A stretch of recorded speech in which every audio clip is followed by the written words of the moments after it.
श्री स्वामी समर्थ. जयशंकर. श्रावण महिना चालू आहे आणि या श्रावण महिन्यामध्ये बरेच जण बरेच पारायण करतात. त्यामध्ये गुरुचरित्राचं पारायण, स्वामींचं पारायणही आणि सगळ्यात महत्त्वाचं ते म्हणजे नवनाथांचं पारायण. नवनाथ भक्तिसार या ग्रंथाचं पारायण श्रावण महिन्यात आवर्जून करावं. श्रावण महिन्यात आवर्जून गुरुचरित्र आणि नवनाथ भक्तिसार ग्रंथाचं पारायण आवर्जून करतात. खरं तर नवनाथ भक्तिसार ग्रंथाचं पारायण करावं की नाही किंवा नवनाथ या नावानेच आपल्याला एक आदरयुक्त भीती आपल्या मनात असते आणि हे पारायण स्त्रियांनी करावं की नाही हा संभ्रम पण असतो. पण नवनाथांचं हे पारायण स्त्रियांनीही आवर्जून करावं आणि हे पारायण करताना नवनाथांची कृपा तर होतेच, पण एक विलक्षण अनुभवही येत असतात. त्या ग्रंथातील अध्यायांप्रमाणे आपल्याला एक वेगळीच अनुभूती आपल्याला नवनाथ महाराज देत असतात आणि खरंच ह्या नवनाथ महाराजांच्या पारायणाने एक वेगळीच अनुभूती, एक वेगळाच अनुभव नक्कीच येतो आणि मनातील जी काही इच्छा असेल तीही पूर्ण होते आणि एक वेगळ्या रूपाने नवनाथ महाराज आपल्याला दर्शनही देत असतात. दिव्य अनुभव देणारा असा हा ग्रंथ आहे. हा ग्रंथ 40 अध्यायाचा आहे, तर याच्या ओव्या या 7600 आहेत. चांगला दिवस पाहून म्हणजे सोमवार किंवा गुरुवार या दिवशी या ग्रंथाच्या पारायणाला सुरुवात करावी. ग्रंथ वाचनासाठी पूर्वेकडे तोंड करून आपण बसावं. चौरंगावरती दत्त महाराजांचा फोटो किंवा तसबीर ठेवावी, पोथी ठेवावी. तसेच गणपतीचे स्मरण करून देवांना आणि आपल्या घरातील मोठ्या माणसांना नमस्कार करून दत्त महाराजांची ग्रंथाची पूजा करावी. नैवेद्यासाठी पेढे, दूध, खडीसाखर, शक्य जर असेल तर भरडाचे वडे हे नक्कीच असावेत. वाचन पूर्ण होईपर्यंत समई अखंड तेवत ठेवावे. धूप निरांजन लावावे आणि नवनाथांचं पारायण करताना किंवा इथली कुठलीही संकल्पयुक्त सेवा करताना आपल्याला 3च गोष्टी कटाक्षाने पाळायच्या आहेत. त्या म्हणजे ब्रह्मचर्याचं पालन, परान्नवर्ज्य आणि श्रावण मास चालू आहे त्यामुळे मांसाहार तर नक्कीच बंद असतो. पण तरीही जर संकल्पयुक्त सेवा करत असाल तर मांसाहारही वर्ज्य आणि एक वेळ एक आसन हे नक्कीच असावं. आपण ज्या वेळेला अध्याय वाचन सुरू करतो त्यावेळेला संपेपर्यंत आपण त्या आसनावरनं उठूही नाही आणि कोणाशी बोलूही नाही. या पारायण करण्याच्या वेळेत म्हणजे जितक्या दिवसांचं पारायण असतं तितक्या दिवसात आपण सात्विक भोजनच करावं. तसेच रात्री बेडवर किंवा गादीवर न झोपता घोंगडीवरती किंवा चटईवरती झोपावे. प्रथम दिवशी म्हणजे पहिल्या दिवशी आपण विडा, सुपारी, नारळ व दक्षिणा ही नक्कीच ठेवावी.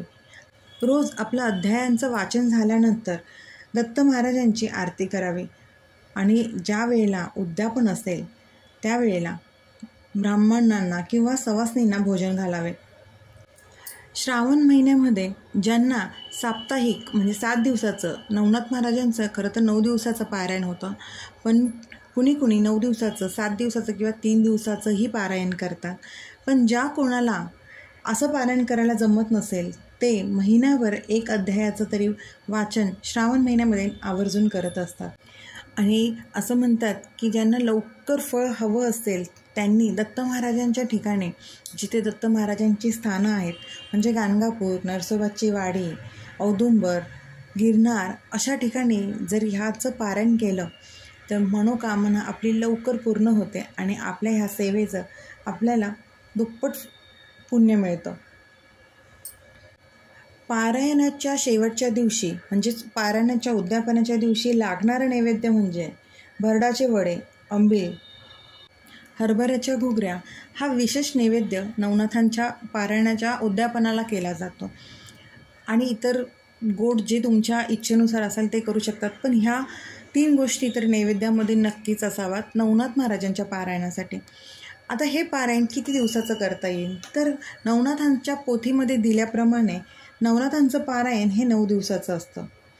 पहिल्या दिवशी 6 अध्यायाचं वाचन करायचं, दुसऱ्या दिवशी 5, तिसऱ्या दिवशीही 5, चौथ्या दिवशीही 5 अध्यायाचं, 5वा 6वा 5 अध्यायांचं वाचन, 7व्या दिवशी 4 अध्यायांचं वाचन, 8व्या दिवशी 3 अध्यायांचं वाचन आणि 9व्या दिवशी 2 अध्यायांचं वाचन. याप्रमाणे 9 दिवसांचं पारायण केलं जातं. तसेच 7 दिवसांचं पारायण करायचं असेल तर पहिल्या दिवशी 1 ते 6 अध्याय, दुसऱ्या दिवशी 7 ते 12, तिसऱ्या दिवशी 13 ते 18, चौथ्या दिवशी 19 ते 24, 5व्या दिवशी 25 ते 30 आणि 6व्या दिवशी 31 ते 36 आणि 7व्या दिवशी 36 ते 40 असं 7 दिवसांचं पारायण केलं जातं. तसेच तिसऱ्या दिवशी 3 दिवसीय जर पारायण नवनाथ महाराजांचं करायचं असेल तर 1 ते 13 अध्याय पहिल्या दिवशी, दुसऱ्या दिवशी 14 ते 26 आणि तिसऱ्या दिवशी 27 ते 40 अशाप्रमाणे अध्यायांचं वाचन करून 3 दिवसीय पारायण पूर्ण करू शकतो. आपल्या वेळेनुसार, आपल्या वाचन पद्धतीनुसार आपण आपल्या ह्या पारायणाची वेळ नक्कीच ठरवू शकतो. नवनाथांचं नाव कळलं की खरंच आपल्या मनामध्ये एक प्रकारची भीती असते, पण खरंच ही भीती बाजूला सारून आणि ह्यातले नियमही खूप कठीण किंवा कडक असे नाही आहे. त्यामुळे स्त्रियाही हे पारायण खरंच आवर्जून करू शकतात आणि पोथीमध्ये बरेच तसे नियम दिलेलेही आहेत. मनात कुठला किंतु परंतु न ठेवता, कुठलीही भीती न ठेवता हे पारायण आवर्जून करा. नवनाथांचं पारायण केल्याने ना आपल्या घरातील सकारात्मकता वाढते, नकारात्मकता दूर होते आणि बाहेरील बाधांपासून पण आपलं संरक्षण होतं. आपली मनोकामना तर पूर्ण होतेच, पण नवनाथांची जी शक्ती आहे ना ती संरक्षण कवच आपल्या भोवती तयार होत असतं. आणि खरंच त्यामुळे नवनाथांचं पारायण नक्कीच करा. आणि जितके दिवस तुमचे हे पारायण चालू असेल ती विभूती जी तयार होते ती विभूती ही नक्कीच जमा करून ती विभूती रोज बाहेर जाताना लावावी. किंवा आपलं मूल आजारी असेल किंवा रडत असेल, नजर लागली असेल, त्यावेळेलाही नाथांचं नाव घेऊन ती विभूती मुलांच्या डोक्याला किंवा स्वतःला आवर्जून आपल्या कपाळाला लावावी.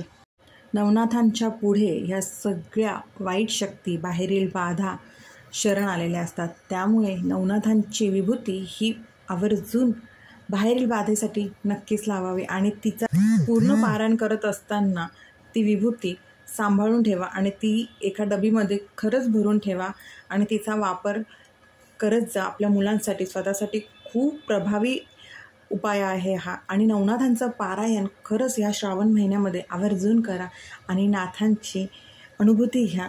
नवनाथ प्रत्येक अध्यायाबरोबर, प्रत्येक दिवसाबरोबर त्यांची अनुभूती देत असतात. फक्त ती आपल्याला ओळखावी लागते. मीही नवनाथांचं पारायण फक्त एकदाच केलेलं आहे. मी नाही केलं, हे नाथांनी स्वतः करून घेतलेलं आहे. पण प्रत्येक दिवसामध्ये, प्रत्येक अध्यायासोबत त्यांनी मला अनुभूती दिलेली आहे आणि खूप छान अनुभव दिलेले आहेत.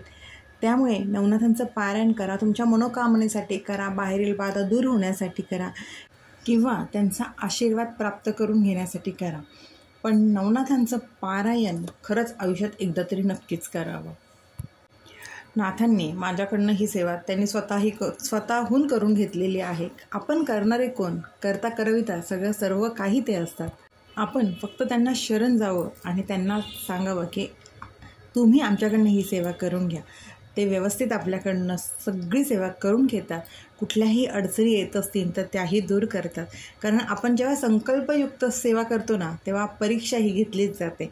पण जर आपण यांनाच शरण गेलो असो आणि त्यांना जर विनंती केली की आमचं पारायण पूर्ण करून घ्या, निर्विघ्नपणे पूर्ण करून घ्या, तर कुठल्याही अडचणी आपल्या सेवेमध्ये येत नाही आणि आल्या तरी आपले स्वामी त्या नक्कीच दूर करत असतात. तर मग श्रावणामध्ये नवनाथांचं पारायण नक्की करा, आवर्जून करा आणि नाथांचा आशीर्वाद प्राप्त करून घ्या आणि पावलोपावली त्यांचा अनुभव नक्कीच घ्या. कारण का खरंच सांगते, नवनाथांचं पारायण करत असताना खूप अनुभव येतात. ते संकेत ओळखा आणि नाथ कुठल्या ना कुठल्या रूपात आपल्याला दर्शन देतातच. फक्त आपल्याला गरज असते ना ती ओळखण्याची. कुठलीही सेवा करताना अर्थातच आपले कर्म, कष्ट प्रामाणिकच असायला हवे आणि आपण आपल्या श्रद्धेवरती पूर्ण विश्वास आणि श्रद्धा ठेवायला हवी. आपण जर पूर्ण विश्वासाने आणि श्रद्धेने जी काही सेवा करू ना ती कुठलीही अडचण न येता, कुठलंही विघ्न न येता पूर्ण होत असते. स्वामींवरती विश्वास ठेवा, दत्त महाराजांवरती विश्वास ठेवा, नवनाथांवरती विश्वास ठेवून ह्या श्रावण महिन्यामध्ये नवनाथांचं पारायण नक्की करा. तुमच्या ज्या काही मनोकामना असतील त्या नक्कीच पूर्ण होतील, बाहेरील बाधा दूर होतील आणि घरामध्ये एक सकारात्मक वातावरण तयार होईल. श्री स्वामी समर्थ. अशक्य ही शक्य करतील स्वामी, अशक्य ही शक्य करतील स्वामी.